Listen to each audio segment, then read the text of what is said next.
Hey guys, Grant from GoGo Rental. This video is going to show you everything you need to know about your upcoming travel trailer rental. Let's start with the exterior of the travel trailer. You'll have a number of exterior storage compartments located around the travel trailer where you'll find your hoses, power cords, wheel chocks, and adapters. You'll also find the crank for your stabilizer jack and any other packages that you have for your rental. Ensure to level the travel trailer before you use the stability jacks. You'll level the trailer with the front tongue jack. You're gonna have 4 stability jacks on the exterior of your travel trailer. To lower your stability jacks, crank them clockwise. To raise your stability jacks, crank them counterclockwise. All of our travel trailers are gonna come with a 30-foot, 30-amp power cord, and then it'll come with 2 adapters, a 30-amp down to a 110 and a 30-amp up to a 50-amp. So no matter where you guys are parked, you guys should be able to plug into shore power. The plug for the power cord is going to be on the driver's side rear end of the camper. This outlet is going to be for your 30-amp power cord. You'll lift up the cap, plug in this end of your power cord. The other end is your 30-amp power service that you can plug into your campground, or use one of our adapters to break it down to a 110 or up to a 50-amp. Our travel trailers are going to typically have 1 or 2 propane tanks depending on the size of the trailer. Your propane is going to run your furnace, your water heater, any of the cooking that you plan to do in the camper, as well as it can run your fridge and your freezer. The propane tanks are located on the front of the travel trailer and they'll be filled up when you guys come to pick up. We just ask that you return them filled as well. Your 12-volt battery for the camper is going to be located on the front. Your battery disconnect switch is typically located on the front V as well. If it is not located up there, it's going to be on the inside of the camper. All of our travel trailers are going to have a city water connection and a freshwater connection. Typically they're located next to each other, like in this case. Other times you'll have a city water connection and then possibly a freshwater connection or a freshwater fill towards the front of the camper. To use your freshwater connection, open the cap. All you have to do is typically stick the hose into your freshwater connection, let that fill up your freshwater tank. You do have sensors on the inside of the camper to show you the level of that freshwater tank as it's filling. If you have the option to plug into water at a campground or you're at a spot where you have a water supply, you can take your freshwater hose, hook it up to your water supply, and then plug it into the city water connection. Then you will get pressure anytime you open a faucet on the inside of the travel trailer. If you're using water out of your freshwater tank, you'll have to use the water pump located on the inside of the camper. Many of our campers have an outdoor shower compartment that you'll need a key to enter. You do have a hot and cold shower knob. You can run this using the water pump via freshwater tank or using the city water connection.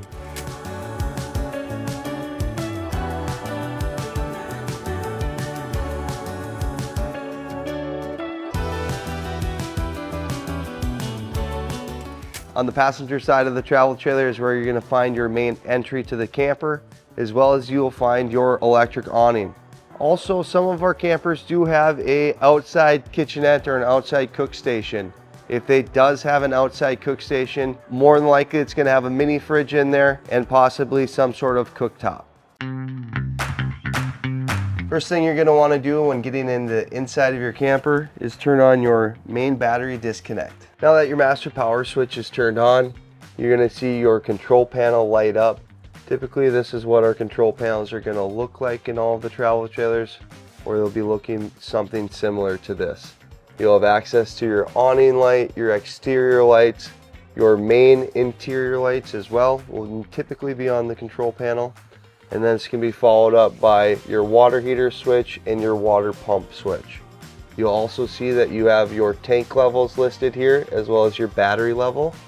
And then you have your awning extend and retract buttons as well as your slide out extend and retract buttons. Everything you see on the control panel here is usable via the 12-volt battery system. Your water heater switch on the control panel is going to be used for your propane water heater. You are going to make sure that your propane is turned on one of the tanks on the front of the camper. Then you're able to use the propane water heater. All you need to do is hit the switch there. It'll try to light 3 times in 30 seconds. If it does not light, you will see a DSI fault light come on here. And that means that your water heater did not ignite after those first 3 attempts. If that is the case, simply turn the water heater off maybe purge the lines by starting the stovetop burner or making sure that your propane is turned on, and then come back to the control panel and turn this on again, and again let it try to light those 3 times in the 30 seconds. If it does light, you should be able to hear the propane water heater ignite as well as run, and then give it about 5 to 10 minutes until you have hot water. Your next switch is going to be your water pump switch. You're going to use the water pump if you guys are drawing water out of your freshwater tank. So to use the water pump, you need to make sure that you have water in your freshwater tank. So if you weren't hooked up to a water supply at your campground or wherever you're staying, you would fill up the freshwater tank and use your water pump to get pressure to your faucets in your toilet throughout the camper. Do note that if you are hooked up to a water source on the outside of the camper, you do not need to use the water pump. You will get pressure from the water source you are plugged into by opening any of the faucets inside the camper. Before operating your awning, make sure that there is no obstructions in the way, like trees, branches, doors, buildings, anything that's going to obstruct the way of that awning. To extend the awning, you're going to hold down the extend button till it's fully extended or out as far as you would like it to be. And then to retract it, simply hold the retract up until the awning has fully retracted back to the camper. You do want to ensure that you are putting your awning back in on super windy days so you don't have any awning damage, as well as before you travel, make sure that your awning arms are collapsed back into the camper. Also on the control panel, you'll have your slide in and out button. To put your slide out, you just use the slide out button, hold that down until your slide is all the way out. Simply hold the button in to put your slide all the way in. You want to make sure before operating your slide out that there is nobody sitting on the slide out and nothing in the way inside when you're putting it back in, coolers, bags, anything like that. As well as like the awning on the outside of the camper, you want to make sure that there's no obstructions, trees, branches, vehicles when you're sliding that slide out for the first time. Your tank levels are also going to be listed here on the control panel. You'll have your freshwater tank level. That is going to be your portable water that you fill up using your freshwater fill on the outside. And then you'll have a black tank level and a gray tank level. The black tank level is going to be for anything that goes down your guys' toilet. And the gray tank level is going to be for any of the sink water, shower water. That is going to go into your gray water tank. Make sure that you're watching your tank levels throughout your trip. If your black tank or your gray tank gets to 2/3, it'll be time to dump. If you are hooked up at your campground via full hookup, you will have your sewer hookup already hooked up. I would use it still as a holding tank. Wait till your tanks are about halfway filled and then go out to the outside and pull your black or your gray tank valves so you have enough pressure to actually dump it to your dump station. If your campsite doesn't have full hookups, no problem. You can still use your RV's holding tanks and empty them at a dump station when you're ready. Here's how to do it. Remove the sewer hose from the rear bumper. Connect one end of the sewer hose to your RV's waste outlet. Push on and twist to the right until it locks in place. Connect the other end of the hose to the dump station inlet. Make sure it's secure. Pull the black tank valve. This will release all of your black water. Wait until it's fully drained. Once the black tank is empty, pull the gray tank valve. That helps rinse out the hose with cleaner water from your sinks and shower.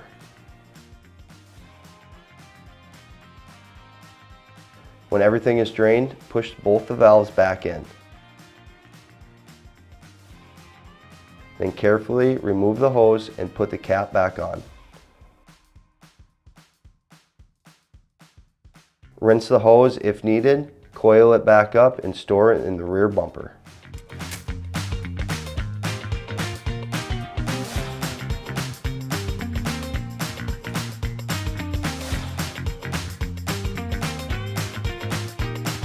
This is what your stereo system will look like on the travel trailer. You'll have the option to Bluetooth your phone, auxiliary, or use the radio, FM, AM radio. You'll have outside speakers as well as inside speakers. They'll be controlled off of the zones, and this will be your control panel for the whole thing.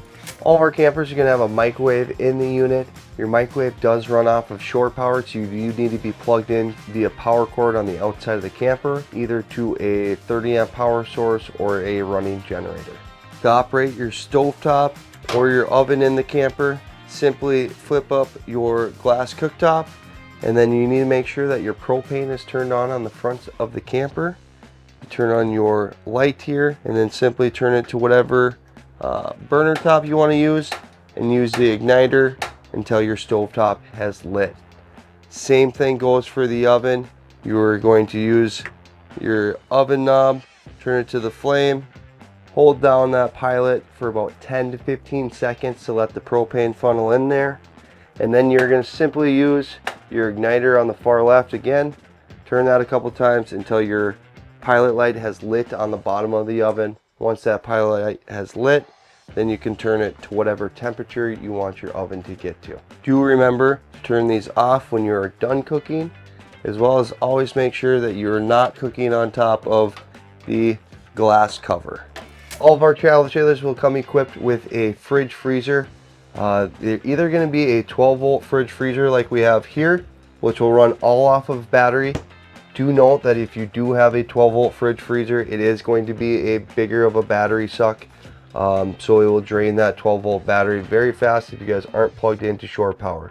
If you're running off of generator and have a 12-volt power fridge freezer, it will be key to keep an eye on that battery level on the control panel. If you get below a third on the panel there, you will want to start that generator up to make sure that you do not lose power to the 12-volt fridge freezer and lose all of your food. The other option is going to be a 110 or propane fridge freezer. So you'll have the option of either running off of propane when you guys get to your destination, or running it off of a 110 or shore power being plugged into that generator or power at your campground. So those are the two options. Your 12-volt fridge freezers will cool down a lot faster. It's typically about a 12-hour cool down time for a 12-volt fridge freezer. The 110 or the two-way fridge freezers, 110 propane, those could take up to 24 hours, especially if you're putting all your warm food in there. It can take even longer than the 24. It could take up to 48 hours to get that unit cold. All of our travel trailers are going to have a thermostat that control the AC and furnace for the camper. Typically, you'll have a digital thermostat that looks like this. And all you need to do is cycle through the fan high, fan low to get to the cool setting. The cool will be your AC. To run the AC, you do need to have the unit plugged into power via shore power at your campground or a running generator. And then you do want to keep the fan setting at auto when running the AC. You want to keep it at auto just so you don't freeze up the coil inside the AC and it thinks that it's colder than it actually is and starts blowing out hot air on those super humid days.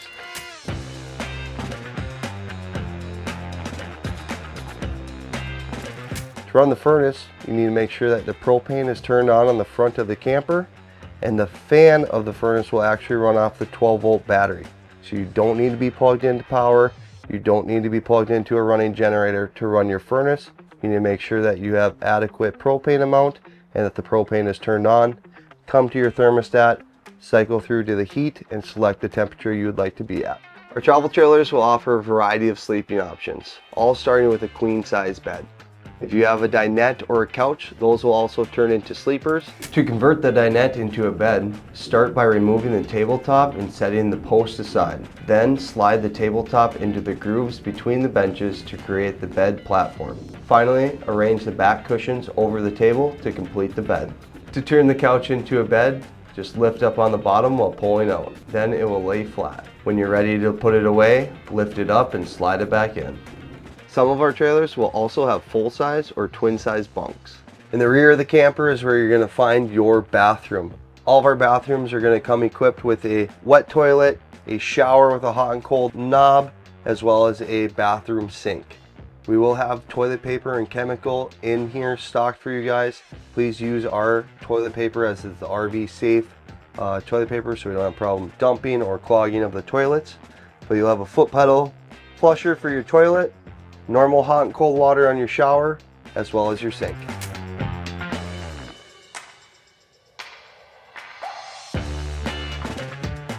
If you have any questions about your specific travel trailer rental, a GoGo rental staff member will be happy to help you before you leave. And that's everything you're going to need to know for your travel trailer rental. We hope you have a safe and fun trip.